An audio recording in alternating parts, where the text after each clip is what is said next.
En tant qu'enfant de Dieu, on a tous ce désir de pouvoir être proche de Dieu, de notre Père. Mais la grande question aujourd'hui qu'on se pose, qu'est-ce qui peut le plus attirer Dieu? Parfois, on pense qu'on est rempli du Saint-Esprit, même si on est rempli du Saint-Esprit. Parfois, on n'est pas servi par le Saint-Esprit. Même si on a tous Dieu en nous, pas tout le monde qui peut entendre Dieu. Même si tout le monde prie, mais c'est pas tout le monde qui a des résultats. Il y a beaucoup de choses qui peuvent plaire à Dieu, mais pas forcément attirer Dieu. Il y a une différence entre plaire Dieu et attirer Dieu. Parfois, dans notre adoration, et qui est très très bien, qui peut faire venir à la présence de Dieu, mais pas nécessairement attirer Dieu. On a tous ce désir de prier pour être proche de Dieu, mais pas tout le temps la prière et le jeûne peut faire venir à la présence de Dieu. Mais aussi, on pense que si on donne, qui est important, ça aussi, mais pas forcément qu'on va attirer Dieu. Même si on obéit à toutes les lois et lire la Bible tous les jours, c'est pas forcément ça qui va attirer Dieu le plus. On dit, ouais, on aime nos voisins, qui est très très bon, très très bien, mais pas forcément que ça aussi va attirer Dieu le plus. Même toutes ces choses que j'ai mentionnées, qu'on doit faire dans notre vie spirituelle, c'est pas forcément que tout ça attire Dieu le plus. Parfois, on parle de la foi qui plaît à Dieu. Sans la foi, on peut pas plaire à Dieu. Mais là aussi, il y a une différence entre plaire à Dieu et aussi d'attirer Dieu. Alors, qu'est-ce qui peut être la chose qu'on a besoin pour attirer Jésus? Et peut-être quelque chose de très basique, de très simple, qu'on ne pense même pas. Il y a des choses que Dieu peut manifester dans certaines personnes et dans d'autres, on le voit pas. On le voit plus dans certaines personnes, mais pas dans d'autres personnes. Alors que nous, on pense que toutes ces choses qu'on a mentionnées, faut forcément nous dire que oui, on est attiré vers Dieu. Mais parfois, on arrive à comprendre qu'il y a dans les choses les plus simples qu'on arrive à attirer Dieu.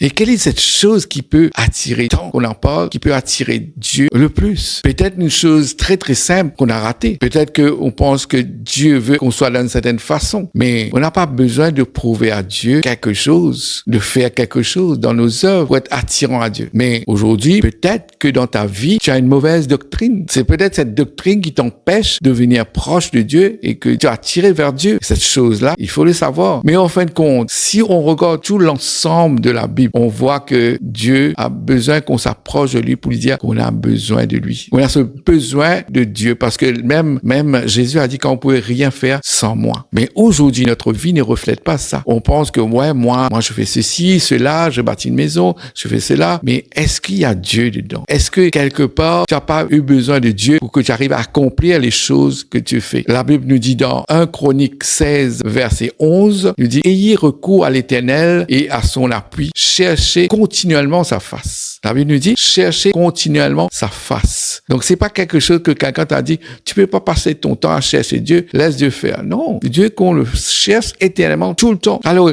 la quantité de fois que tu cherches Dieu montre aussi ta relation avec Dieu, valeur que tu donnes à Dieu. Parce que c'est pas parce que tu as besoin de guérison, tu dis voilà, je viens devant toi Seigneur, j'ai besoin de guérison. Ça, c'est pas chercher Dieu, ça. Parce que tu as besoin pour toi. Mais chercher Dieu parce que tu veux être proche de ton Père. Si, par exemple, mes filles m'aiment, c'est pas parce que les choses que je leur donne. Mes filles m'aiment parce que je suis leur Père. Ils ont besoin de moi parce que quelque chose de spirituel qu'il y a derrière, on a besoin de ce papa qui est amour, qui nous aime, qui se sent en sécurité. Le fils prodigue qui est parti pouvait pas vivre sans son père. Mais quand il est retourné à la maison, son père était extrêmement dans la joie. Il a fait des cadeaux, tout ça pour son fils, parce que là, vraiment, son fils avait besoin de lui. Voyez? Parce que quand Dieu voit que tu peux pas vivre, tu as besoin de lui, cette relation change. Jean 15, verset 4 nous dit, « Demeurez en moi et je demeurerai en vous. Comme le sarment ne peut de lui-même porter du fruit s'il ne demeure attaché au cep, ainsi vous ne le pouvez non plus si vous ne demeurez en moi. » Demeure, c'est ta maison, là où tu habites, et Dieu veut que tu habites en lui. Tu demeures en lui. Donc, tu ne sois pas loin de Dieu, il veut que tu sois proche de lui. Et aussi, Proverbe 3, verset 5 à 6 nous dit, « Confie-toi en l'Éternel de tout ton cœur, et n'appuie pas sur ta sagesse, reconnais-le dans toutes tes voies, et il aplanira tes sentiers. » Amen. Alors, Dieu veut que tu dépenses lui, parce que tu l'acceptes. Il veut que tu l'acceptes. Mais quelle grande vérité il y a dans ce qu'on est en train de dire aujourd'hui. Tes faiblesses. Toi, tu crois que tes faiblesses viennent du diable. diable. Mais laisse-moi te dire, mon frère, un secret aujourd'hui. Tes faiblesses viennent de Dieu. Parce que tout humain, on a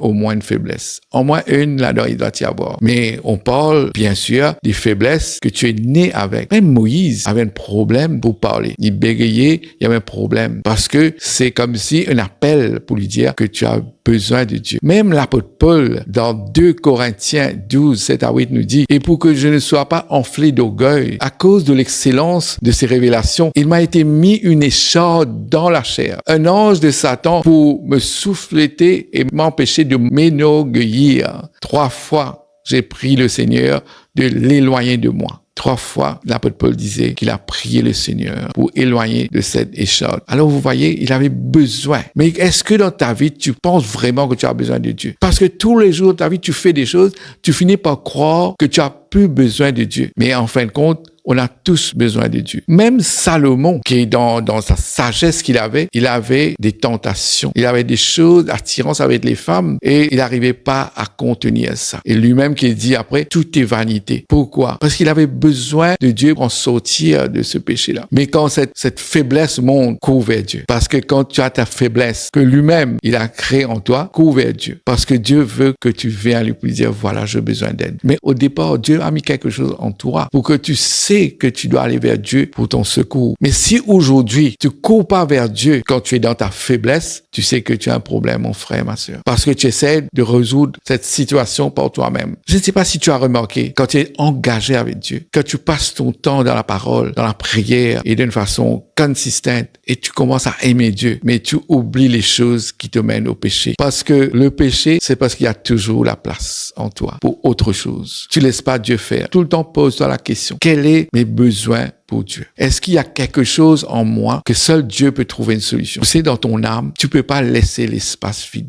S'il y a quelque chose vide, autre chose va rentrer là-dedans. Tu peux pas retirer, par exemple, la pornographie dans ton âme sans le remplacer par Dieu. Donc, c'est pour ça que si tous les jours tu es tombé dans le péché pour quelque chose que tu veux en sortir, si tu n'arrives pas à en sortir parce que tu n'as pas donné la place à Dieu de pouvoir pénétrer dans cet espace-là. Alors, aujourd'hui, mon frère, ma sœur, je te dis, chaque faiblesse que tu as, laisse à Dieu. Laisse à Dieu de faire le travail. Parce que lui seul qui a la réponse. Parce qu'il est ton créateur. Il sait quelles sont les faiblesses en toi. Il a laissé tout ça depuis le départ juste parce qu'il veut que tu viennes à lui pour lui dire, voilà Seigneur, j'ai besoin de toi. Alors si on met ça dans une prière, on va dire, Seigneur, et je veux te désir que d'avoir plus de toi et moins de moi. Donne-moi la grâce de te désirer. Montre-moi une partie de moi qui vient une partie de toi, qui n'est pas de toi, que je peux le chasser de moi. Montre-moi cet espace que je dois remplir parce qu'il n'y a pas toi dans cet espace. Dans le nom de Jésus. Amen. Voilà, on est arrivé de notre enseignement et je vous dis à très très bientôt. Que Dieu vous bénisse. Amen.